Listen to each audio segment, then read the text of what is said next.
XM study में आप लोगों का फिर से स्वागत है। आज मैं आप लोगों को फिर से मिक्स प्रैक्टिस सेट कराने जा रहा हूं और 2 दिन से क्लास नहीं हो पाया था, कुछ मुझे फीवर आ गया था इसलिए, और आज से आप लोगों को कंटिन्यूटी क्लास रहेगा। और अगर आप लोग चाहते हैं कि लाइव टेस्ट हो तो आप लोग मुझे टेलीग्राम चैनल पे जाके कमेंट कर सकते हैं। अगर ज़्यादा मात्रा में 30 से 40 स्टूडेंट रहेंगे तो मैं आप लोगों को लाइव प्रैक्टिस सेट कराऊँगा। तो चलिए आज का सेशन स्टार्ट करते हैं। तो आप मुझे कॉमेंट कीजिए कि Smith's test on stone is to check. 2 second का टाइम लगेगा सिर्फ ओनली, और उसके बाद मैं आप लोगों को एक्सप्लेनेशन करूंगा और उसका आंसर देने के बाद। तो देखिए, स्मिथ टेस्ट जो होता है ना आप लोगों को प्रेजेंस ऑफ मडी सब्सटेंस, कहने का मतलब स्मिथ टेस्ट जो होता है ना, यह टेस्ट परफॉर्म किया जाता है find out the presence of soluble matter. इसमें क्या होता है कि हम लोग सोल्यूबल मैटर को मतलब फाइंड आउट करते हैं कि इसमें कितना मेरा सोल्यूबल मैटर है किसी भी स्टोन के अंदर। उस चीज़ को फाइंड आउट करने के लिए हम लोग स्मिथ टेस्ट करते हैं किसी स्टोन में। ये चीज़ आप लोग को पता होना चाहिए। चलिए अगले क्वेश्चन चलते। क्या है, कह द सिलिशियस सब sandstone which has been subjected to metamorphic action is called. अब ऑटोमेटिक है कि सैंडस्टोन के, मान लो कि सैंडस्टोन है सिलिशियस, उसमें क्या होता है मेटामॉर्फिक एक्शन हो रहा है, तो उसके कारण क्या बनेगा। तो आप इसका पहले आंसर बताइए हम लोग को। 2 सेकेंड टाइम है आपके पास, और मैं अब इसके बाद बड़ा क्वेश्चन मैं हमेशा नहीं बोलूँगा। 2 मिनट टाइम आपके पास है, 2 सेकेंड रहेगा जस्ट, उसके बाद मैं आप लोग को आंसर दे दूँगा और उसका एक्सप्लेनेशन कर दूँगा। तो क्या होगा इसका, क्वार्टजाइट। आपको पता है ना सैंडस्टोन से क्या होता है, क्वार्टजाइट बनता है। जिससे लाइम स्टोन से क्या बनता है आप लोग को बताइएगा, मुझे कमेंट कीजिएगा। इससे प्रीवियस की क्लास में भी 3-4 को मैं बताया था कि लाइम स्टोन से क्या बनता है, सैंडस्टोन से क्या बनता है मेटामॉर्फिक एक्शन के कारण। मुझे कमेंट जरूर कीजिएगा कि लाइम स्टोन से क्या बनता है, और अगर आप लोग नहीं दीजिएगा नेक्स्ट क्लास में आप लोग को उसका आंसर दे दूँगा। तो चलिए अगले क्वेश्चन चलते। क्या है, क्या drift method of turning is use to construct the tunnel is. हम लोग को बताना है कि सुरंग बनाने के लिए ड्रिफ्ट पद्धति इस समय उपयोग करते हैं। तो बताइए इसका क्या आंसर होगा। जो क्या होगा इसका आंसर, क्या होगा, रॉक। क्या होगा, ड्रिफ्ट मेथड जो होता है ना हम लोग को कंस्ट्रक्ट टनल के लिए यूज़ करते हैं। किसके, रॉक जो होता है ना उसको सुरंग बनाने के लिए, जो रॉक का सुरंग बना देते हैं ना, उसमें हम लोग ड्रिफ्ट मेथड यूज़ करते हैं। ये भी देखिए बिहार SSC JEE 2015 में क्वेश्चन पूछा गया है। चलिए अगले क्वेश्चन चलते। क्या है, करा stone in building work can be use for which of the flowing component. बताना है कि इमारती काम में पत्थर निम्न में से किस घटक के लिए उपयोग किए जा सकते हैं। बताइए इसका आंसर क्या होगा। तो याद रखना कि आप लोग को इसका आंसर क्या होगा। देखिए, फाउंडेशन के लिए भी हम लोग करते हैं, वॉल एंड कॉलम्स के लिए भी करते हैं, आर्चेज एंड लिंटेड के, कहने का मतलब क्या होगा, सभी के लिए करते हैं। तो क्या होगा, ऑप्शन नंबर डी हो जाएगा। देखिए DSSB JEE 2015 में क्वेश्चन पूछा गया। नेक्स्ट क्वेश्चन, कह best blast is the size of stone. सबसे अच्छी गिट्टी में पत्थरों का आकार क्या होना चाहिए। बताइए इसका आंसर क्या होगा। तो याद रखना है कितना होता है, ऑप्शन नंबर सी, मतलब 2 सेंटीमीटर से लेकर के आप लोग को कितना, 50 सेंटीमीटर, कहने का मतलब 20 mm से लेकर के 50 mm तक अगर कोई भी ब्लास्ट है, स्टोन के साइज का ब्लास्ट है ना, तो वो सबसे अच्छी गिट्टी माना जाता है। चलिए अगले क्वेश्चन चलते। क्या है, क्या the important test to be conducted on a stone use in dock and harbours. बताना है कि गोदी और बंदरगाहों में इस्तेमाल होने वाले पत्थरों पे किया जाने वाला एक महत्वपूर्ण परीक्षण इसमें से कौन सा है। इसमें से कौन सा हम लोग परीक्षण करते हैं किसमें, गोदी और बंदरगाह में इस्तेमाल होने वाले पत्थरों के लिए। तो बताइए आप लोग इसका आंसर क्या होगा। तो याद रखना कौन सा हम लोग करते हैं, वेट टेस्ट करते हैं, जिसको हम भार परीक्षण बोलते हैं। नेक्स्ट क्वेश्चन, क्या most suitable stone for building piers. बताना कि भवन के स्तंभ के लिए कौन सा पत्थर उपयुक्त होता है। इससे पहले भी आप लोग को इस टाइप का क्वेश्चन बताया गया, सेम क्वेश्चन पूछा गया था, और उसमें क्या होता है दूसरे किसी डिफरेंट एग्जाम में क्वेश्चन पूछा गया था। इस बार क्या है, झारखंड SSC में पूछा गया। तो मैं आप लोगों को कुछ क्वेश्चन रिपीटेशन इसलिए देता हूँ क्योंकि ये पता होना चाहिए कि क्वेश्चन, देखिए आप लोग को ना इसी टाइप का क्वेश्चन रहेगा। इसमें क्या होता है 50 से 60% क्वेश्चन आपको रिपीटेशन होता है। ये क्वेश्चन आप देखिएगा मेरा प्रीवियस लेक्चर में, जिसमें आप लोग को किसी और डिफरेंट JEE में क्वेश्चन में पूछा गया था, और देखिए झारखंड JEE भी 2016 में यही क्वेश्चन पूछा है। तो क्या होगा, बहुत टाइम दे दिए सफिशिएंट। तो ऑटोमेटिक है ना कि आप लोग को बिल्डिंग पियर्स के लिए किसका यूज़ करते हैं, हम लोग ग्रेनाइट का यूज़ करते हैं। नेक्स्ट क्वेश्चन क्या है, which one of the following stone has maximum percentage of water absorption by the volume. कहा निम्नलिखित में से किस पत्थर का जल अवशोषण प्रतिशत अधिकतम होता है। तो आप लोग को बताना है कि कौन सा ऐसा पत्थर है जिसका वाटर एब्जॉर्प्शन बाय वॉल्यूम के अनुसार सबसे ज़्यादा है। देखिए ये भी आप लोग को झारखंड SSC JEE 2016 में क्वेश्चन। तो कौन सा है आप लोग को पता होना चाहिए। जो सेल होता है ना उसका वाटर एब्जॉर्प्शन क्या होता है, सबसे ज़्यादा होता है। अगला क्वेश्चन चलिए। क्या है, जिप्सम जिप्सम क्या है आप लोग बताना है। तो जिप्सम क्या है आप लोगों को पता होगा, ये देखिए RRB JEE अहमदाबाद 2014 का है। तो याद है जिप्सम एक तरह से केमिकल प्रिसिपिटेशन है सेडिमेंट्री रॉक का। क्या है? सेडिमेंट्री रॉक का एक केमिकल प्रिसिपिटेशन है। नेक्स्ट क्वेश्चन क्या है, करा साइनाइट। साइनाइट क्या है बताइए, साइनाइट क्या है आप लोग को। तो याद रखना साइनाइट क्या है, डीप सीटेड प्लूटोनिक रॉक है। क्या है? डीप सीटेड प्लूटोनिक रॉक है, एक तरह से प्लूटोनिक चट्टान है जिसको हम लोग साइनाइट बोलते हैं।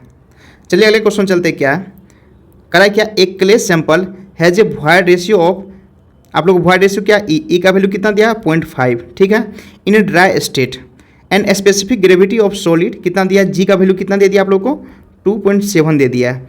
इट्स श्रिंकेज लिमिट, अब देखिए श्रिंकेज लिमिट यहाँ कहने का मतलब क्या होता है, आप लोग याद रखिएगा कि श्रिंकेज लिमिट का कहने का मतलब यहाँ हो गया वाटर कंटेंट। क्या हुआ? Water content. और वाटर कंटेंट का फार्मूला क्या होता है आप लोग को, अगर वैसे नॉर्मल आप जानते हैं as a different weight of water by weight of solid होता है, बट इससे आप लोग को कहे कि वेट ऑफ वाटर नहीं दिया और नहीं तो वेट ऑफ सॉलिड दिया हुआ। आपको क्या होगा कि सोल ऑफ सॉइल का एक 10 फार्मूला होगा, मैं आप लोगों को किसी दिन उस फार्मूला को पूरा डिस्क्राइब कर दूंगा, तो उससे बनेगा। तो देखिए उसमें क्या है कि हमको निकालना है क्या, वाटर कंटेंट निकालना है। तो इसका बताइए आप लोग को 10 सेकंड दिया जाता है और आप लोग सॉल्व करके इसका आंसर बताइएगा। मैं आप लोग को सब बताया, ई दिया हुआ, जी दिया हुआ, और देखिए ड्राई स्टेट दिया हुआ। ड्राई स्टेट का मतलब डिग्री ऑफ सेचुरेशन 1 हो जाएगा, ये आप लोग को पता होना चाहिए। तो आप बताइए इसका क्या होगा। तो याद रखना सेवाग, एक फार्मूला का नाम है सेवाग, इससे एक क्वेश्चन सेवाग। देखिए इसमें सब कुछ मेरा दिया हुआ, degree of saturation, void ratio, G दिया हुआ, यहाँ डब्ल्यू निकल जाएगा, कुछ नहीं। एस का वैल्यू कितना है 1 है, ई मेरा कितना दिया 0.5 दिया हुआ है, डब्ल्यू निकालना है, जी का कितना है 2.7 है। यहाँ से क्या हो जाए डब्ल्यू इसका कितना होगा 0.5 डिवाइडेड बाई 2.7 आ जाएगा। अब इसका फॉर्मूला यहाँ से कितना 0.185 आ जाएगा, और उसको परसेंटेज निकाल कितना 18.5% आ जाएगा। देखिए किस ऑप्शन में, ऑप्शन नंबर बी में दिया गया है। तो इसी तरह से बहुत ऐसा फार्मूला है, मैं आप लोगों को 10 से 12 फार्मूला है सॉइल का, वो बेसिक फार्मूला है, वो आप लोगों को पता होना चाहिए। किसी क्लास में मैं आप लोगों को बता दूंगा। चलिए अगले क्वेश्चन चलते क्या है, dry density of a soil sample having bulk density. अब देखिए क्या करा है कि हमको ड्राई डेंसिटी मतलब निकालना है, और बल्क डेंसिटी आप लोग कितना दिया, इतना दिया हुआ 2.24 ग्राम पर सेंटीमीटर है, वाटर कंटेंट कितना 12%। प्रीवियस क्लास में आप लोग को ये क्वेश्चन बताया गया है, बट मैं आप लोगों को फिर से एक बार सॉल्व कर देता हूँ। क्या बल्क डेंसिटी आप लोग को दिया हुआ है, और गामा बल्क कितना दिया आप लोग को, देखिए यहाँ पे 2.24 ग्राम पर सीसी दिया हुआ है, और वाटर कंटेंट कितना दिया है, कितना 12%, कहने का मतलब 0.12 दिया हुआ। कोई बात नहीं, हम लोग को क्या निकालना है ड्राई डेंसिटी। देखिए जब भी आप लोग को बल्क डेंसिटी दिया हो और वाटर कंटेंट दिया हो और हम लोग को ड्राई डेंसिटी पूछ रहा है, तो सिर्फ एक ही फॉर्मूला लिखना है, गामा डी इक्वल टू क्या होता है, gamma bulk divided by 1 plus water content. ये फार्मूला आप लोग को याद रखना है। जब भी आप लोग को बल्क डेंसिटी दिया हो और वाटर कंटेंट दिया हो और ड्राई डेंसिटी पूछा है, सीधा ये फार्मूला आप लोग को याद रखना जरूरी है।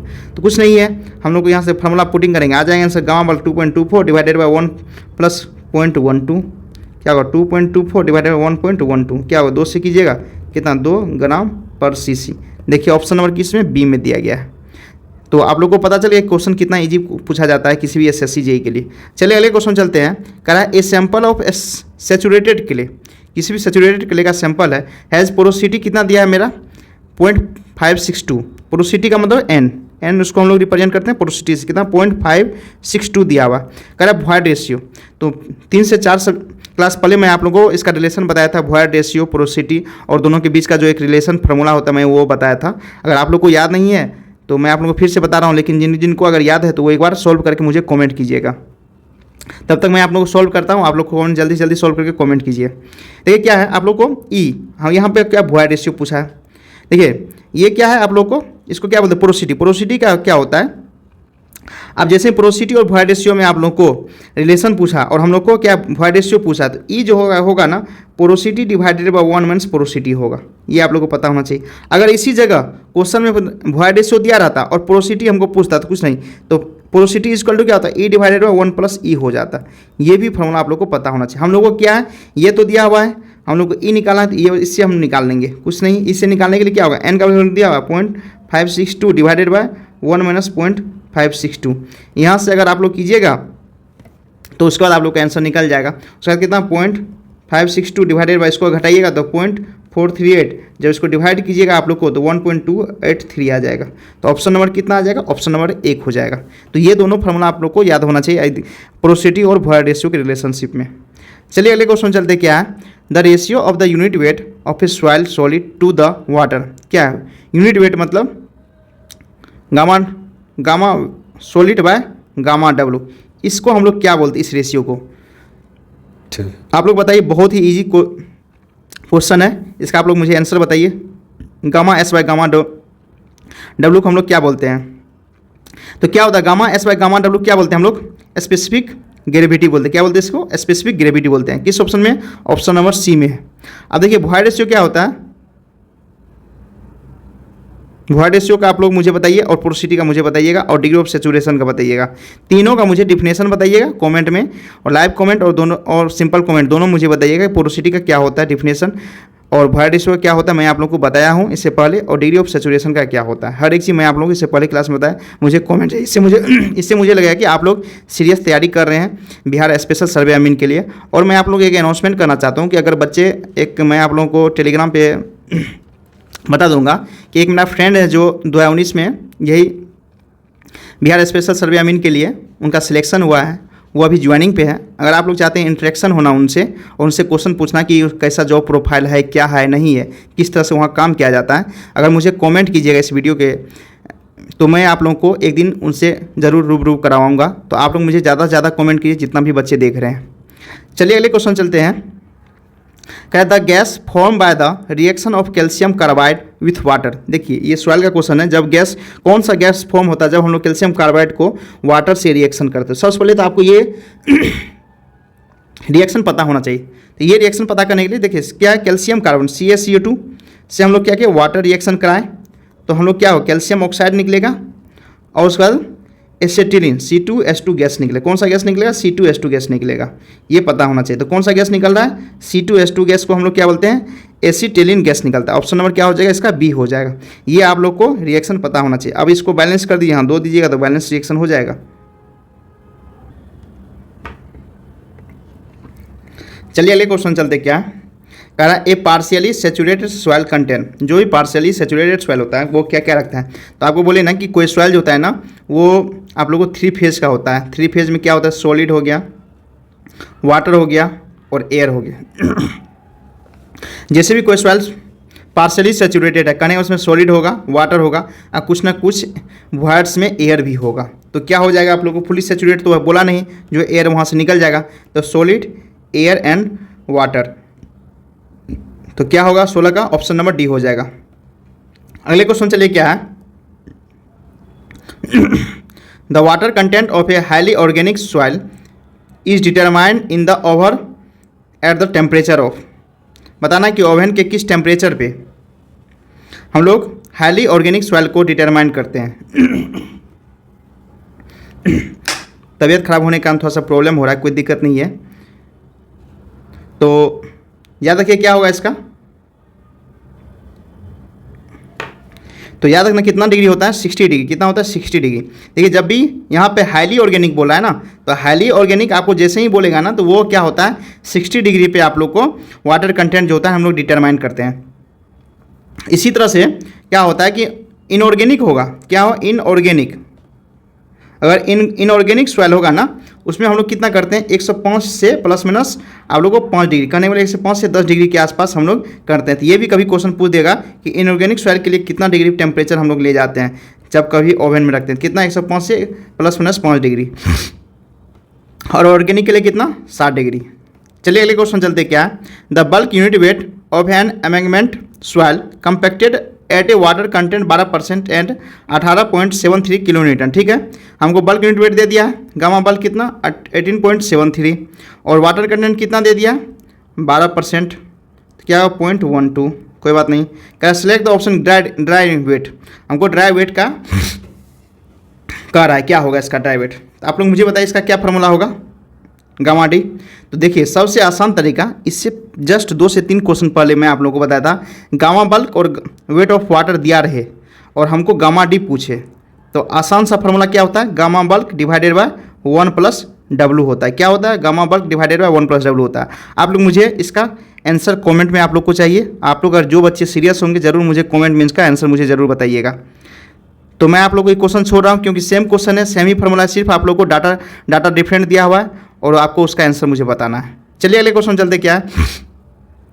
करा the relation between dry unit weight and specific gravity and void ratio. अब देखिए यहाँ क्या दिया है कि मेरा हम लोग को रिलेशन गामा डी का पूछना है। गामा डी का किसके रिस्पेक्ट? देखिए हमको जी और वॉइड रेशियो, जब भी देखिए इसमें क्या है, वॉइड रेशियो दिया हुआ, वाटर कंटेंट नहीं दिया हुआ। अगर वाटर कंटेंट आता तो गामा डी क्या होता? Gamma D gamma bulk divided by 1 plus W हो जाता। इसे पहले भी देखे हैं। यहाँ क्या है, हमको वॉइड रेशियो दिया है। जब भी वॉइड रेशियो दिया रहे तो इसमें क्या होता है, जी गामा डब्लू डिवाइडेड बाय 1 प्लस ई होता है। क्या होता है? Gamma d is equal to G gamma डब्लू डिवाइडेड बाय 1 प्लस ई होता है। तो गामा डी का हम मेरे पास यहाँ क्या हुआ, दो फॉर्मूला निकल गया। अगर मेरा वाटर कंटेंट दिया रहे और गामा बल्क दिया रहे तो यहाँ से हम इसका ड्राई यूनिट वेट निकालेंगे।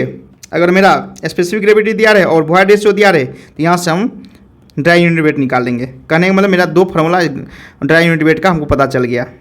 चलिए अगले क्वेश्चन चलते। क्या तो इसका आंसर क्या होगा? ऑप्शन नंबर सी हो जाएगा। अगला क्वेश्चन क्या है? Which among the following water content determination method on institute. अब कह रहा है कि कौन सा मेथड है जो वाटर कंटेंट निकालने के लिए हम लोग यूज़ करते हैं। बताइए कौन सा होता है हम लोग इंस्टीट्यूट टेस्ट के लिए। तो याद रखना कि हम लोग क्या करते हैं कि जब भी हम लोग निकालते हैं ना टेस्ट का, तो हम लोग किससे निकालते हैं? रेडियस। किससे? आप लोग को कहाँ करा है? इंस्टीट्यूट टेस्ट है ना। इंस्टीट्यूट टेस्ट में हम लोग क्या निकालते हैं? रेडिएशन निकालते हैं। किससे निकालते हैं? रेडिएशन मेथड से हम लोग निकालते हैं। अब बहुत बार क्या होता है, कैल्शियम कार्बाइड से भी हम लोग क्या होते हैं निकालते हैं। सबसे कम टाइम आप लोग को इसी में लगता है, 5 मिनट। चलिए अगले क्वेश्चन चलते। क्या है? करा an ideal fluid. Ideal fluid क्या होता है? बताइए इसका आंसर आप लोग क्या होगा? आइडियल फ्लूइड, क्योंकि प्रीवियस क्लास में मैं आप लोगों को बताया था आइडियल फ्लूइड क्या होता है, उसका टोटल आप लोग को बताया था। बताइए। तो याद रखिए आइडियल फ्लूइड क्या होता है कि आप लोग को कुछ पॉइंट्स आइडियल फ्लूइड के बता रहा हूँ। आइडियल फ्लूइड क्या होता है? फ्रिक्शनलेस होता है। क्या होता है? फ्रिक्शनलेस होता है और इनविसिड होता है। ये भी पता होना चाहिए। इनविसिड का मतलब क्या होता है? डायनेमिक विस्कोसिटी 0, ठीक है। और इनकम्प्रेसिबल होता है। उसके साथ साथ आप लोग क्या होता है? No surface tension. क्या होता है? नो सरफेस टेंशन होता है इसमें। तो ये आप लोग को 4 पॉइंट्स आप लोग को पता होना चाहिए। किसके बारे में? आइडियल फ्लूइड के बारे में। देखिए किस में है, obvious Newton's law of viscosity गलत है। Is both incompressible and non viscous, ये बात सही है। इसको is non viscous, frictionless and compressible. देखिए ये तो ठीक है, नॉन विस्कस, ठीक है। यहाँ फ्रिक्शनलेस सही है, ये कंप्रेसिबल बना ना, गलत है। तो इसमें तो मेरा देखिए अगर कहा जाए कि एक्यूरेट सबसे ज़्यादा क्या है, तो इसमें दोनों चीज़ दिया गया ना, इसलिए मेरा एक्यूरेट आंसर बी हो जाएगा।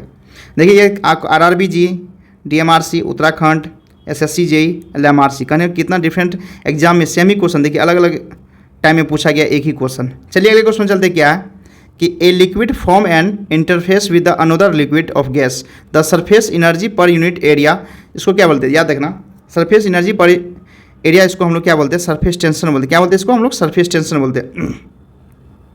सरफेस टेंशन जो होता है ना, इसका 2 डिफिनेशन याद रखिएगा। जब भी हम लोग को सरफेस एनर्जी बोल दे, याद रखिए सरफेस एनर्जी पर एरिया, एक ये फार्मूला हो गया। और सरफेस टेंशन टी मान लिए सरफेस टेंशन को, तो उससे क्या होता है? फोर्स अपॉन लेंथ होता है। ये भी आप लोग को फार्मूला याद रखना, दोनों फार्मूला आप लोग को इसमें से याद रखना। तो क्या होगा? सरफेस टेंशन हो जाए। चलिए अगले क्वेश्चन चलते। क्या है? क्या है? स्फेरिकल। अगला क्वेश्चन क्या है? Spherical shape of a droplet of mercury is due to. अब कह रहा है कि पारे की बूंदों का गोलाकार आकृति कारण होता है। क्या होता है? तो याद रखना कि आप लोगों को पता होगा किसके कारण होता है। जब भी कोई शेप स्फेरिकल लेता है, वो भी आप लोग को ड्रॉपलेट ऑफ मरकरी, किसी भी पारे के बूंद का, तो वो रीजन होता है क्योंकि उसमें क्या होता है, किसी भी आप लोग को ड्रॉपलेट का जो नेचर होता है ना, वो चाहता है कि अपने सरफेस एरिया मिनिमाइज करना चाहता है, कि अपने सरफेस से ज़्यादा से ज़्यादा वो मिनिमाइज कर दे, मैक्सिमम एक्सटेंट तक वो चाहता है कि अपने सरफेस एरिया को हम मिनिमाइज करें। तो क्या होता है? हाई सरफेस टेंशन के कारण होता है। किसके कारण होता है? हाई सरफेस टेंशन के कारण होता है। ये बात आप लोग को पता होना चाहिए। चलिए अगले क्वेश्चन चलते हैं। Pascal second is a unit of, बताइए पास्कल सेकेंड किसका यूनिट है? तो आपको पता है ना कि पास्कल सेकेंड किसका है, बताइए इसका आंसर क्या होगा? तो क्या होगा? पास्कल सेकेंड किसका? डायनेमिक विस्कोसिटी होता है। अब डायनेमिक विस्कोसिटी क्या होता है? क्या होता है? न्यूटन मीटर स्क्वायर सेकेंड होता है। ये आप लोग को न्यूटन मीटर स्क्वायर क्या होता है, न्यूटन पर मीटर स्क्वायर, इसको हम लोग क्या बोलते हैं बताइए, प्रेशर होता है। और प्रेशर को हम लोग, प्रेशर का यूनिट क्या होता है, पास्कल होता है, इसलिए पास्कल सेकेंड हो जाएगा, तो इसलिए डायनेमिक विस्कोसिटी। अगला क्वेश्चन चलिए क्या है, कह रहा है capillary rise at 20 degree in a clean glass tube of 1 metre diameter containing water. हम लोग को कैपिलरी राइज का हम लोग बताना कितना कैपिलरी राइज करेगा जब टेम्परेचर 20 डिग्री रहेगा। अब देखिए कैपिलरी राइज तो क्या है, लेकिन इसमें क्या इतना सरफेस टेंशन होगा ये नहीं बताया गया है। तो जब भी आप लोग को 20 डिग्री दिया रहे और सरफेस टेंशन नहीं दिया रहे, तो एक स्टैंडर्ड होता है कि 20 डिग्री में मेरा सरफेस टेंशन जो होता है ना, कैपिलरी राइज जब भी रहे और 20 डिग्री है तो सरफेस टेंशन का वैल्यू आप लोग याद रखिएगा, नहीं तो हमेशा दिया रहेगा, ये चीज़ आप लोग को पता होगा, हमेशा दिया रहेगा 0.075 न्यूटन पर मीटर, ये आप लोग को सरफेस टेंशन का दिया रहेगा। ये चीज़ आप लोग को याद रखने की जरूरत नहीं है, एग्जाम में आप लोग दे दिया जाएगा, इसमें नहीं दिया तो कोई बात नहीं, लेकिन आप लोग याद रख लीजिएगा। अब हम लोग को पता है ना कि कैपिलरी राइज का फॉर्मूला क्या होता है, आप लोग पता होना चाहिए, क्या होता है 4 sigma cos theta divided by rho g d होता है। तो कुछ नहीं है, 4 सिग्मा कितना है 0.075, कोस कितना है आप लोग को 20 डिग्री ना, 20 डिग्री, रो कितना है डेंसिटी 10^3, वाटर का पूछ रहा है, वाटर यहाँ दिया हो तो वाटर का डेंसिटी देंगे, जी कितना 10 रख लेते हैं, डी कितना, डाया कितना है मेरा 1 mm, तो 1 × 10⁻³ mm, mm दिया है तो मीटर में आ जाएगा। तो यहाँ से ये कट गया आप लोग को। अब देखिए अगर यहाँ cos 20 डिग्री है ना, तो ये cos 20 डिग्री 0.95 के आसपास है, कितना 0.95 कुछ समथिंग आएगा। अगर आप लोग देखिए, अगर आप एग्जाम दे रहे हैं ना तो आपको cos 20 लीजिएगा ना, फिर आप लोग को डिफिकल्ट हो जाएगा। तो उससे आसान तरीका है कि आप बिना cos 25 लिए हुए, क्या बोले, बिना cos 25 लिए हुए अगर आप इसको सॉल्व करते हैं ना तो आपके लिए इजी हो जाएगा। कैसे इजी होगा, अगर cos इसको मान लीजिए जो 0.95 है इसको 1 मान लीजिए, आप जैसे ही 1 मानिएगा क्या हो जाएगा 4 × 0.075/10 हो जाएगा। तो आप देखिए कितना 75 को 4 से 150 हो जाएगा, जैसे आपकी 375 300 होगा बाय 10 तो कितना हो जाएगा आप लोग को 30 mm हो जाएगा। समझ गए ना, कुछ नहीं है, इसको नीचे कीजिएगा तो mm मीटर में आएगा, मीटर में आएगा तो उसको चेंज किया तो mm में आ जाएगा, तो कितना आएगा 30। पहले तो आंसर आएगा मीटर में, उसके बाद चेंज करके 30 mm में हो जाएगा। तो क्या ऑप्शन नंबर डी हो गया। अगला क्वेश्चन चलिए क्या है, which one of the following is define as a force per unit length. ये तो क्वेश्चन बताए थे, फोर्स पर यूनिट लेंथ क्या होगा, क्या होगा आप लोग बताइए, सरफेस टेंशन हो जाएगा। अगला क्वेश्चन चलिए क्या है, kinematic viscosity of gas on increase of temperature. Previous class में आप लोगों को बताए थे, पूरा कॉन्सेप्ट मैं आप लोगों को बताया था कि टेम्परेचर के बिहेवियर और प्रेशर के बिहेवियर में किसी भी गैस का विस्कोसिटी पे क्या डिपेंड करता है। टोटल 4 केस मैं आप लोग को बताया था, चारों केस आप लोग को पता होना चाहिए। और अगर जिन बच्चों को चारों केस पता है तो मुझे इसका जवाब चाहिए आप लोग को, मुझे कमेंट में चाहिए, क्योंकि बहुत मेहनत लगता है किसी भी टॉपिक को पढ़ाने के लिए, तो मुझे इसका चाहिए जवाब, क्योंकि मैं चारों टॉपिक अच्छे से बताया था। और किसी का भी एक बार ऐसा आएगा ना विस्कोसिटी ऑफ लिक्विड के बारे में, विस्कोसिटी ऑफ लिक्विड के बारे में, तो उसका भी 4 केस बना हुआ, चारों केस को मैं समझाऊंगा, वो किसी न किसी क्वेश्चन में आएगा, उसका टेंशन छोड़ दिए, लेकिन गैस का आप मुझे बताइए। तो आप लोग कमेंट कर दिए होंगे, कोई दिक्कत नहीं है। अब देखिए क्या इंक्रीज ऑफ टेम्परेचर है ना, अब देखिए इंक्रीज ऑफ टेम्परेचर जैसे ही होगा ना, तो याद रखिएगा जैसे ही गैस है, गैस दिया हो, टेम्परेचर इंक्रीज हो रहा है, सीधा सीधी किसके लिए, काइनेमेटिक विस्कोसिटी हो या डायनेमिक विस्कोसिटी, सीधा मेरा क्या होगा इंक्रीज होता है। चलिए अगले क्वेश्चन चलते क्या है, cavitation is preliminary associated with the which of the following fluid property. बताना है कि कैविटेशन जो होता है ना मेरा प्रिमिनरी एसोसिएटेड है इनमें से किस फ्लूइड का प्रॉपर्टी के कारण। तो 28 का मुझे बताइए क्या होगा, याद है किसका, वेपर प्रेशर के कारण, किसका वेपर प्रेशर के कारण होता है। अगला क्वेश्चन चलिए क्या है, the intensity of pressure develop by the surface tension. Surface tension दिया हुआ है, ड्रॉपलेट ऑफ वाटर का डायमीटर भी दिया हुआ है। देखिए ये क्वेश्चन मैं आप लोग को, इस क्वेश्चन का ना हम 4 को बताए थे कि जैसे क्या, यहाँ देखिए ड्रॉपलेट ऑफ वाटर बताए थे आप लोग को, उसके बाद आप लोग को जेट फॉर्मेशन बताए थे, बबल ट्यूब बताए थे, उसका एक फार्मूला बताए थे, 3 या 4 केस का मैं आप लोगों को बताए थे, आप लोगों को पता होगा, क्योंकि जो भी बच्चे प्रीवियस आप लोग लेक्चर देखे होंगे तो टोटल आपको पता होगा, चारों फॉर्मेशन बताए, वाटर ड्रॉपलेट का क्या होता है। तो आप लोग मुझे इसका फार्मूला बताइए क्या होगा, चेंज इन प्रेशर, क्योंकि प्रेशर ऑफ इंटेंसिटी है तो चेंज इन प्रेशर, तो क्या होगा बताइए मुझे, रेडियस में बताइए क्या होगा इसका, 2 सिग्मा अपॉन आर होगा। ये चीज़ आप लोगों को पता होना चाहिए। अब मुझे कमेंट में बताइए इसका आंसर क्या होगा।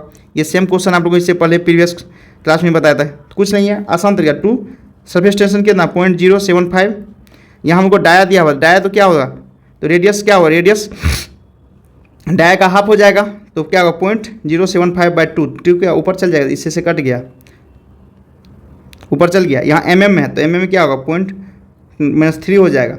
यहाँ से मेरा कितना 4 डिवाइडेड 10⁻³ कितना आ जाएगा, ये मेरा न्यूटन पर मीटर स्क्वायर में आ जाएगा। और न्यूटन पर यहाँ सेंटीमीटर स्क्वायर में हमको आंसर निकाला है, तो कुछ नहीं है, अगर इससे कीजिएगा 4 डिवाइडेड बाय 10⁻³ इंटू 10⁻4 तो न्यूटन सेंटीमीटर स्क्वायर हो जाएगा। यहाँ से 10 तो कितना मेरा 0.4 न्यूटन पर सेंटीमीटर स्क्वायर है। क्या ऑप्शन नंबर सी हो जाएगा। चलिए अगले क्वेश्चन चलते, क्या है करा है, capillary of a liquid is a smaller diameter tube due to the molecule attraction in case of mercury case में करा है फ्लोइंग अकर्स। अब कह रहा है कि जैसे ही मरकरी, ये चीज़ स्मॉल डायमीटर कुछ भी लिखा हो कोई दिक्कत नहीं है, जैसे ही इन केस ऑफ, मान लो कि कैपिलरी ट्यूब है, ठीक है, कैपिलरी ट्यूब दिया है। अब कैपिलरी ट्यूब में अगर मेरा ये इस जगह अगर वाटर, इस जगह वाटर के जगह अगर मेरा क्या है मरकरी है, जैसे ही वाटर की जगह मरकरी आ गया तो मेरा जो होगा ना, वाटर यहाँ वाटर की जगह मरकरी दे दिया ना, तो उसमें अगर आप बाहर से देखिएगा ना ये ट्यूब में, तो आपको कैसा फील होगा, याद रखिएगा। जब भी आप लोग क्या होगा, वाटर की जगह मरकरी देखिएगा ना, तो हम लोग को ऐसे फील होता है। लेकिन आप लोग देखिए, जब भी लेबोरेटरी में किए होंगे ना, तो लेबोरेटरी में हमेशा वाटर रहता है, और वाटर जब भी रहता है, मरकरी तो रहता नहीं, और वाटर रहता है, टैप वाटर रहता है। जब भी वाटर दिया रहता है तो आप लोग को पता है कि हमेशा ऐसे फील होता होगा। तो जब भी ऐसे फील होता है तो डिप्रेशन होता है, इसको हम लोग क्या होता है, डिप्रेशन। इसमें क्या होता है, राइज होता है। ऐसा फील होगा कि राइज है, लेकिन ऐसा होता नहीं। तो क्या होगा, मेरा कैपिलरी राइज होगा। और जैसे ही यहाँ इस जगह अगर वाटर लिखा रहता है तो आप सीधा सीधी क्या होते, कैपिलरी राइज पे टिक मार के निकल जाते। कहने के बाद जैसे ही यहाँ पे क्वेश्चन देखिएगा कैपिलरी से रिलेटेड, यहाँ देखिए मरकरी है या वाटर है, मरकरी है सीधा डिप्रेशन, वाटर है तो सीधा राइज करके निकल जाइएगा। चलिए अगले क्वेश्चन चलते, क्या है कह रहा है, concrete having unit weight lower than the ordinary concrete. बताना कि इस कंक्रीट को हम लोग क्या बोलते हैं। तो याद रखना है कि 31 का आंसर क्या होगा, बताइए आप लोग इसका आंसर क्या होगा, क्या होगा, लाइट वेट कंक्रीट हो, इसको क्या बोलते हैं, light weight. Next question, in the designation of concrete mix M refer to the, M किस पे, एम किसको रेफर करता है, बताइए इसका आंसर क्या होगा, क्या होगा इसका आंसर, मिक्स। क्या होगा, एम रेफर करता है मिक्स। जैसे M20 हुआ, इसका मतलब क्या, एम का मतलब हुआ मिक्स, और 20 का मतलब हुआ कैरेक्टरिस्टिक स्ट्रेंथ। क्या हुआ, कैरेक्टरिस्टिक स्ट्रेंथ ऑफ कंक्रीट। अब कितना कैरेक्टरिस्टिक कंक्रीट है, 20 है। 20 का मतलब क्या हुआ कि इसको, अगर इसको हमको चेक कर रहे हैं, कब चेक कर रहे हैं, 28 डेज के लिए चेक कर रहे हैं। और कि कौन सा क्यूब ले रहे हैं, 150 × 150 क्यूब में हम लोग जब इसको टेस्ट करते हैं 28 डेज, उसके बाद जो स्ट्रेंथ मिलता है तो उसको हम लोग क्या बोलते हैं, 20 और 20 ज़्यादा मिलता है तो उसको हम लोग बोलते हैं 20। समझ गए ना, कैरेक्टरिस्टिक स्ट्रेंथ किसी भी कंक्रीट का होता है। एम का मतलब मिक्स, ये मैं आप लोगों को टोटल आप लोगों को बता डिस्क्राइब कर दिया। तो ऑप्शन नंबर इसका बी हो जाएगा। अगला क्वेश्चन क्या है, according to IS 456 concrete completely immerse in sea water. जैसे ही कंक्रीट सी वाटर में इमर्ज हो रहा है, करा इस कौन सा कंडीशन इसको बोलते हैं। तो याद रखना इसको हम लोग क्या बोलते हैं, बताइए उसका आंसर क्या होगा। 33 का आप लोग 2 सेकंड टाइम है, क्या बोलते हैं, सीवर इसको बोलते हैं। क्या बोलते हैं, इसको हम सीवर बोलते हैं। नेक्स्ट चलिए, क्या है, एडिशन ऑफ 1 से 1.5% सोडियम हाइड्रोक्साइड इन कंक्रीट। जैसे ही सोडियम हाइड्रोक्साइड हम लोग कंक्रीट में देते हैं, जिसका मतलब जिप्सम, तो हम लोग क्या करते हैं, या बताइए क्या होगा इसका answer. 4 option, reduce setting time, reduce voids, give smooth surface finish, give wear resistance surface. क्या होगा इसका आंसर, ऑप्शन नंबर ए हो जाएगा, रिड्यूस सेटिंग टाइम। ये सेटिंग टाइम को हम लोग रिड्यूस करता है, जिसके कारण क्या होता है, हम लोग ईजिली तरीका से वर्केबल कर सकते हैं, जैसे ही हम लोग कंस्ट्रक्शन करेंगे। अगला क्वेश्चन क्या है, light weight concrete is use. जो लाइट वेट कंक्रीट होता है किसके लिए यूज़ किया जाता है, बताइए इसका। पहला ऑप्शन क्या है, हीट रेजिस्टेंस। सेकंड है air conditioning of building. Third क्या है आप लोग को, non load bearing wall. Fourth क्या है, रिड्यूसिंग थिकनेस। तो इसका बताइए इसका आंसर क्या होगा। तो याद रखना किसके लिए होता है लाइट वेटिंग कंक्रीट का यूज़ कहाँ करते हैं, कहाँ, एयर कंडीशनिंग ऑफ बिल्डिंग, जहाँ हम लोग भवनों के वातानुकूलन में यूज़ करते हैं। अगला क्वेश्चन क्या है, the 28 days compressive strength M5 grade concrete motor would be. अब यहाँ बोल दिया ना कि M5 ग्रेड के लिए मेरा जो होता है कंप्रेसिव स्ट्रेंथ, जो कैरेक्टरिस्टिक स्ट्रेंथ होता है वो कितना होगा। तो याद रखना क्या बोले थे अभी, 5 और 5 से ज़्यादा। तो 5 और 5 से ज़्यादा कितना होगा, 5 और 5 7.5 के बीच में होता है। तो ये आप लोग को याद रखना है, क्योंकि देखिए इसमें टेस्ट कब हम लोग इसको सक्सेसफुल मानते हैं, जब 90% से ज़्यादा होता है ना, जो 5% से जो कम इसका टेस्ट जो होता है ना, जैसे M5 से कम नहीं होना चाहिए, अगर से कम हो रहा है तो मतलब वो टेस्ट फेल है। चलिए अगले क्वेश्चन चलते, क्या है, which of the following is added during the cement production preliminary to avoid flash setting of the cement. तो हम लोग को बताना है कि सीमेंट निर्माण के समय निम्न में से किए गए मुख्तार सीमेंट को फ्लैश सेटिंग से बचाने के लिए क्या मिलाया जाता है। तो फिर याद है, इससे पहले प्रीवियस क्वेश्चन में बताए थे 1 से 2% क्या मिलाते हैं। तो इसमें क्या मिलाते हैं हम लोग, जिप्सम मिलाते हैं। क्या मिलाते हैं हम लोग, जिप्सम हम लोग इसमें मिलाते हैं। अगला क्वेश्चन चलिए, क्या है, in mortar the binding material is. Mortar में हम लोग बाइंडिंग मटेरियल किसका यूज़ करते हैं, बताइए इसका आंसर क्या होगा। याद है, बाइंडिंग मटेरियल का मतलब होता है सीमेंट। क्या होता है? सीमेंट इसमें हम लोग यूज़ करते हैं। अगला क्वेश्चन क्या है? According to the Indian scenario SCC which grade of the self compacting concrete is use column. बताइए इसमें कौन सा हम लोग यूज़ करते हैं? सेल्फ कंपैक्टिंग, SCC का मतलब हुआ सेल्फ कंपैक्टिंग कंक्रीट। जो सेल्फ कंपैक्टिंग कंक्रीट में कौन सा हम लोग is use for the concrete? Column. Column के लिए हम लोग कौन सा यूज़ करते हैं? याद रखना कौन यूज़ करते हैं? M70 यूज़ करते हैं, जो एक्सेप्शन है आप लोग को। अगला क्वेश्चन चलिए क्या है? M50 इज़ कंसीडर्ड एज, जो M50 होता है उसको किस टाइप के कंक्रीट को हम लोग कंसीडर करते हैं? याद रखना M50 जो होता है ना हम लोग स्टैंडर्ड किस में हम लोग करते हैं? स्टैंडर्ड जो होता है ना कंक्रीट उसमें हम लोग इसको मापते हैं। बट जैसे ही M60 से जैसे ऊपर हो जाता है M60 उसको हम लोग क्या बोलते हैं? हाई स्ट्रेंथ कंक्रीट बोलते हैं। चलिए अगले क्वेश्चन पे चलते हैं। क्या है? The positive bending movement is known as. बताइए पॉजिटिव बेंडिंग मूवमेंट को हम लोग क्या बोलते हैं? पहला है हॉगिंग, दूसरा है सेगिंग, तीसरा है पॉइंट ऑफ कंट्राफ्लेक्चर, चौथा है रिजल्टेंट मूवमेंट। बताइए इसका आंसर क्या होगा? तो याद रखना क्या बोलते हैं इसको? सैगिंग बोलते हैं। क्या बोलते हैं? सैगिंग। सैगिंग का मतलब ऐसे होगा, सैगिंग जैसे इसको हम लोग क्या बोलते हैं? पॉजिटिव बोलते हैं। ये इसको मतलब हम सैगिंग बोलते हैं। इसका मतलब होता है हॉगिंग, इसको हम लोग क्या बोलते हैं? हॉगिंग, जिसको हम निगेटिव बोलते हैं। ये 2 पॉइंट्स आपको पता होना चाहिए। चलिए अगले क्वेश्चन चलते हैं। क्या? How does the overhanging part one और both end behaves in the continuous beam. बताना है कि एक या दो सिरों पर प्रलंबित भाग सतत बीमों में कैसे व्यवहार होता है। आप लोग बोलते हैं हिंदी में बोलिए, देखिए इसका हिंदी कितना डिफिकल्ट है। तो बताइए इसका क्या होगा? याद रखना जब कैंटिलीवर बीम होता है ना, जैसे इसको कैंटिलीवर बीम हुआ, इसको अगर कंटिन्यूस बीम में रखिएगा ना तो एक तरह से कंटिन्यूस बीम तरह भी दिखाई देगा, एक तरह से लगेगा ओवर हैंगिंग बीम तरह से भी। तो इसको बोला क्या? कैंटिलीवर बीम बोलते हैं। इसको हम लोग कैंटिलीवर नाम दिया जाता है, बीम तो नहीं, कैंटिलीवर बोलते हैं। अगला क्वेश्चन क्या है? A beam whose one end is fix. करने के बाद एक बीम है जिसका इंड फिक्स है एंड अनदर इज फ्री। तो बात तो वही हो गया जो प्रीवियस क्वेश्चन में क्या हुआ। ये तो किसको बोलते हैं हम लोग? कैंटिलीवर बीम बोलते हैं। इसमें क्या बोलते हैं? इसको हम लोग कैंटिलीवर बीम बोलते हैं। अगला क्वेश्चन क्या है?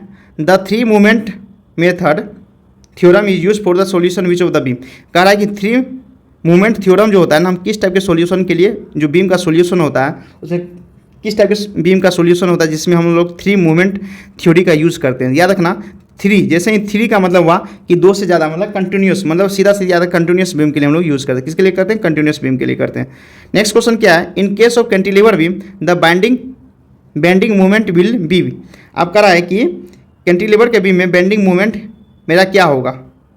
एट द, गलती लिखा है क्या? एट द कहाँ है? आप लोग क्या बताइए क्या होगा इसका? In the cantilever beam the bending movement will be zero at the. बताइए कहाँ पे मेरा जीरो होगा?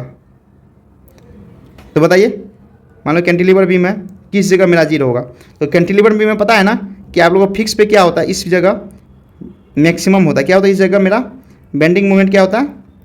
मैक्सिमम होता है। और क्या होता है? फ्री एंड पे क्या होता है? बेंडिंग मोमेंट क्या होता है? मेरा जीरो होता है। तो क्या होगा? फ्री एंड पे मेरा बेंडिंग मोमेंट क्या होगा? जीरो हो जाएगा। ऑप्शन नंबर बी हो जाएगा। अगला क्वेश्चन चलिए क्या है? Point of contraflexure in beam occurs when the bending movement. बताना है कि बेंडिंग मूवमेंट में पॉइंट ऑफ फ्रैक्चर कहाँ पे होता है। तो याद रखिएगा जब भी हम लोग बेंडिंग मूवमेंट का डायग्राम बनाते हैं, जैसे ही बेंडिंग मूवमेंट डायग्राम बनाते हैं तो वो जैसे उसका साइन चेंज करता है। कहने वाला अगर पॉजिटिव से नेगेटिव जाता है, जैसे कहने वाला ये भी बोल सकते हैं आप लोग कि आप लोग को जैसे बेंडिंग मूवमेंट जिस पॉइंट पर आप लोग को जीरो बताता है, कहने वाला बेंडिंग मूवमेंट में ना अगर वो बेंडिंग मूवमेंट पूरा है किसी बीम का और वो अगर किसी बेंडिंग बीम के बीच में अगर जीरो कहीं आ रहा है, अब आप लोग जैसे ही उसको बेंडिंग मूवमेंट डायग्राम बनाइएगा तो जैसे ही जीरो आप मान लें कि बेंडिंग मूवमेंट बनाए ऐसे करके यहाँ से गए इस जगह और यहाँ से आप लोग ऐसे गए, तो आप जैसे ही बेंडिंग मूवमेंट आप लोग का डायग्राम में जीरो शो आ गया, मतलब ये जीरो रेफरेंस लाइन पे आ गया, तो कहने का मतलब आप क्या साइन चेंज हो गया, पॉजिटिव से नेगेटिव हो गया। इस जैसे ही चेंज हो इसको हम लोग क्या बोलते हैं? जैसे इस साइन चेंज अगर यहाँ भी लिखा रहता कि जीरो भी रहता, बेंडिंग मूवमेंट जीरो शो कर रहा है, तो उसको भी हम लोग क्या बोलेंगे? पॉइंट ऑफ कंट्राफ्लेक्चर बोलेंगे। अगला क्वेश्चन क्या है? At either end of the plane frame maximum number of possible bending movements are. बताइए 47 क्या होगा? याद रखना कितना होता है? जीरो होता है। अगला क्वेश्चन क्या है? ए simply supported beam of L carrying distributed load W by M over entire Spain the bending movement. अब क्या है? कोई सिंपली सपोर्टेड बीम है। आप लोग मुझे इसका कमेंट में आंसर बताइए, तब तक मैं आप लोगों को सोल्व करके बता रहा हूँ। बेंडिंग मूवमेंट दिया हुआ है, अब क्या W यहाँ मान लो L लेंथ L दिया हुआ है, W पर मीटर कोई मेरा एसपीएम का डिस्ट्रीब्यूटेड लोड दिया हुआ है। हमको बताना है क्या इसका मैक्सिमम बेंडिंग कहाँ पे होगा। तो सबसे पहले तो इसका मैक्सिमम बेंडिंग आप लोग को इसका मिडिल में होगा, ठीक है। अब इसको हम क्या कीजिएगा? सबसे पहले लोड WL/2 हो जाएगा इधर, WL/2 इधर हो जाएगा, ठीक है। मतलब यहाँ W imaginary W into L कोई लोड कंसनट्रेट लोड लगा है। अब क्या कीजिएगा, जैसे ही बेंडिंग मोमेंट यहाँ मैक्सिमम निकालेंगे ना, यहाँ से लीजिए माने W इंटू L/2, ये टोटल लेंथ यहाँ भी हाफ में है तो L/2 हो जाएगा, तो L/2 पे आ गया। अब क्या है, क्योंकि पूरा ये क्या है आप लोग को डिस्ट्रीब्यूटेड लोड है ना, तो हो सकता है कि यहाँ पे भी लोड होगा ना कुछ ना कुछ। मानो इस जगह क्या होगा, W का कितना L/2 लोड होगा, W L/2 लोड होगा, तो माइनस होगा क्योंकि ये क्लॉकवाइज तो पॉजिटिव है और ये एंटी क्लॉकवाइज नेगेटिव, तो क्या होगा W L/2 हो जाएगा। अब यहाँ से यहाँ लेंथ कितना L/4, तो क्या होगा L/4, इसको सॉल्व WL²/4 माइनस WL²/8, इसको सॉल्व कीजिए तो क्या होगा WL²/8 आ जाएगा। तो ऑप्शन नंबर किस में हुआ है, WL²/B में, क्या ऑप्शन नंबर B हो जाएगा। चलिए अगले क्वेश्चन चलते हैं। The bending moment acting on the plane of a element will cause the following type of stress on the plane. बताना है कि अगर bending moment acting on the plane element which cause, तो ऑटोमेटिक नॉर्मल स्ट्रेस क्या होता है इसमें, याद है नॉर्मल स्ट्रेस इसमें हम लोग को पाया जाता है। चलिए अगले क्वेश्चन चलते हैं क्या है, और आज के मिक्स प्रैक्टिस क्वेश्चन का लास्ट क्वेश्चन है। कह रहा है क्या, मान लो कोई फिक्स्ड बीम है और फिक्स्ड इंड मूवमेंट, हम यहाँ कह रहा है कि फिक्स्ड बीम दिया हुआ है, कह रहा है कि फिक्स्ड इंड मूवमेंट हम लोग को बताना है। तो याद रखना फिक्स्ड इन मूवमेंट क्या होगा इसका, जब भी फिक्स्ड बीम हो ना तो फिक्स्ड इन मूवमेंट जो होता है WL²/12 होता है, ये आप लोग को पता होना चाहिए। तो क्या होगा इसका आंसर, WL²/12 होगा। ये आप लोग को रिमेंबर करना है कि फिक्स्ड इन मूवमेंट अगर फिक्स्ड बीम का हो तो क्या होगा WL²/12 होगा। तो आज का सेशन का ये लास्ट क्वेश्चन था। अगर सेशन अच्छा लगा हो तो प्लीज़ सब्सक्राइब कीजिएगा और अपने दोस्तों को ज़रूर शेयर कीजिएगा। देखिए बात है कि 8000 अभी तक वैकेंसी है और आप लोग इसमें 300 से 400 स्टूडेंट सिर्फ देखते हैं।